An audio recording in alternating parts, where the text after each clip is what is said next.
11 सितंबर 2001 एक ऐसा दिन अमेरिका नहीं पूरे दुनिया को हिला कर रख दिया था। 22 साल बाद भी अगर आज भी इंसान उस दिन के बारे में सोचता है तो उसका दिल दहल कर रह जाता है।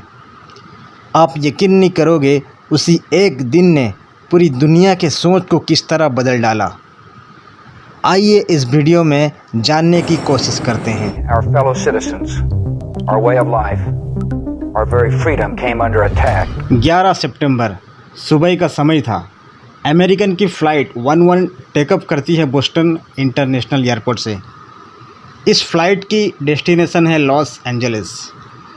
करीब 92 लोग इस फ़्लाइट में सवार हैं। इसमें कुल 11 क्रू मेंबर और 81 पैसेंजर हैं। प्लेन टेकअप होने के बाद पता चलता है कि इन 81 पैसेंजरों में से 5 पैसेंजर हाईजैकर हैं और इन 5 पैसेंजरों ने प्लेन को हाईजैक कर लेते हैं और किसी तरह ज़ोर ज़बरदस्ती करके कॉकपिट के अंदर घुस जाते हैं।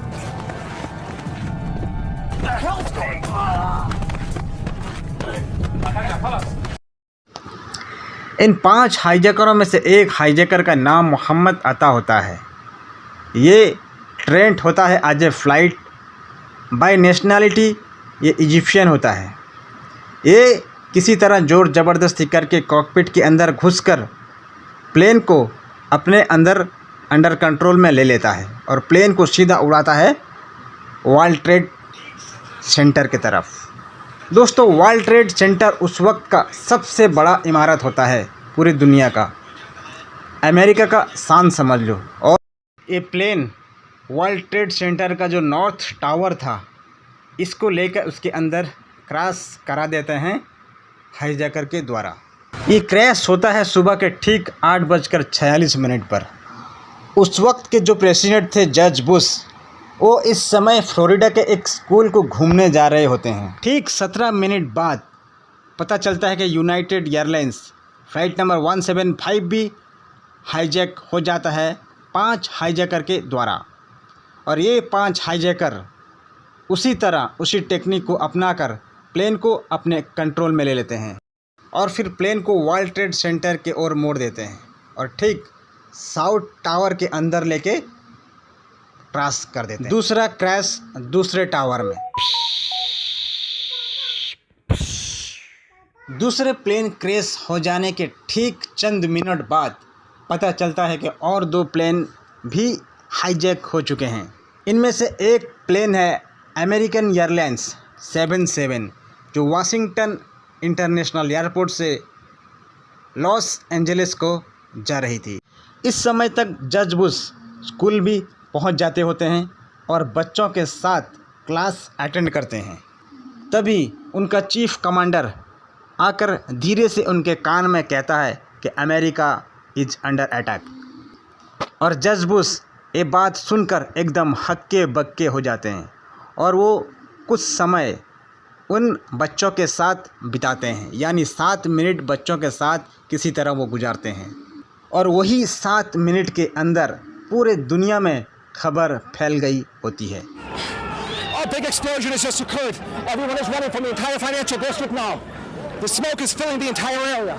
Let's go. Come on, go, Brad, go. दूसरे प्लेन क्रैश हो जाने के ठीक चंद मिनट बाद पता चलता है कि और 2 प्लेन भी हाईजैक हो चुके हैं। इनमें से एक प्लेन है अमेरिकन एयरलाइंस 77, जो वाशिंगटन इंटरनेशनल एयरपोर्ट से लॉस एंजलिस को जा रही थी और इस प्लेन में भी 5 हाईजैकर होते हैं। और दूसरी फ़्लाइट है यूनाइटेड एयरलाइंस 93, न्यू जर्सी से कैलिफोर्निया जा रही थी और इसमें भी 4 हाईजैकर होते हैं। इन दोनों प्लेन का रूट बदल दिया जाता है। इन दोनों प्लेन को मोड़ दिया जाता है वाशिंगटन डीसी की ओर। वाशिंगटन डीसी कैपिटल है यूएसए का और ठीक वाशिंगटन डीसी के बगल में है यूएसए सेल्फ डिफेंस का हेड क्वार्टर, जिसका नाम होता है पेंटागन। दोस्तों, पेंटागन उस वक्त एक आइकॉनिक बिल्डिंग माना जाता था। इन हाईजैकर्स ने प्लेन को सीधा लेकर पेंटागन के अंदर क्रैश कर देते हैं। Oh my goodness. Oh my goodness. We're looking at a live picture from Washington, and there is smoke pouring out of the Pentagon. It would appear that there has been another major explosion, this one in the nation's capital. इस point of view तक पूरे America में हलचल much जाता है और आनन फानन में पूरी यस स्पेस को शट डाउन कर दिया जाता है। जितने भी हवाई जहाज़ जो ऊपर उड़ रहे थे सबको ऑर्डर दे चुके होते हैं कि सब नीचे लैंड कर लें। 9:37 पर ये तीसरा क्रैश होता है पेंटागन हाउस में, जिसकी वजह से पेंटागन का काफ़ी हद तक बिल्डिंग डिस्ट्रॉय हो जाता है। 9:59 AM साउथ टावर में जो प्लेन क्रैश हुआ था उसकी वजह से भयंकर आग लग गई थी।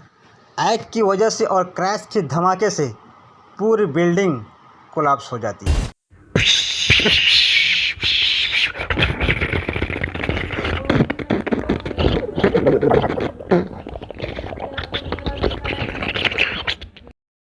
दुनिया का सबसे लंबा टावर वो नीचे गिर गया होता है। इसी बीच चौथे प्लेन हाईजैक्स का डर सबको सताने लगा। यूनाइटेड एयरलाइंस की जो प्लेन थी 93, अमेरिका में सबको डर लगने लगा कि आखिर ये चौथा प्लेन ये हाईजैकर्स इसको कहाँ लेकर क्रैश कराने वाले हैं। ये उम्मीद लगाया जा रहा था कि चौथा क्रैश जो होगा वो शायद वाइट हाउस में हो सकता है या तो फिर कैपिटल हिल में, क्योंकि ये दोनों यूएसए के बहुत ही इम्पोर्टेंट बिल्डिंग है। वाइट हाउस अगर देखा जाए तो यहाँ पर खुद यूएसए के प्रेसिडेंट का घर है, यानी रेसिडेंस है, वो खुद वहाँ रहते हैं। और कैपिटल हिल सेम आप कह सकते हैं कि इंडियन पार्लियामेंट के जैसे बहुत ही इम्पोर्टेंट ये दो जगह है क्या यूएसए का। वहीं दूसरे ओर जो चौथा प्लेन हवा में उड़ रहा था, तैयारी कर रहा था कि कहीं इसे क्रैश किया जाए, उसी बीच उसके अंदर जो मौजूद थे पैसेंजर, वो कुछ लोगों ने अपना मोबाइल को स्विच ऑन करने लगे और स्विच ऑन होते ही उनके घर वालों का मैसेज और कॉल आने लगा और वे बताने लगे कि उसके अंदर क्या क्या सब हो रहा है। जिन्होंने इन्हें बताया कि अमेरिका में क्या हो रहा है। तीन प्लेन क्रैश हो चुका है, वर्ल्ड ट्रेड सेंटर पे अटैक हो चुका है और वर्ल्ड ट्रेड सेंटर कोलैप्स भी हो चुका है।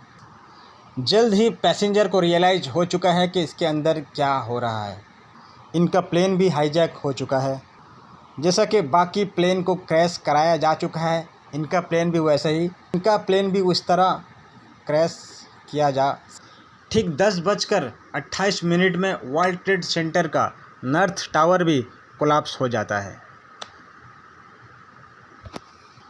सुबह जब दोपहर में बदलती है तो तब तक 3000 लोगों की मौत हो चुकी होती है और 6000 से ज़्यादा लोग घायल हो जाते हैं।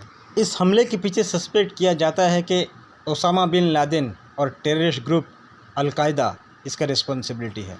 लेकिन इस 9/11 अटैक के कुछ दिनों बाद ओसामा बिन लादेन स्टेटमेंट देता है कि मैं इसमें रिस्पॉन्सिबल नहीं हूँ।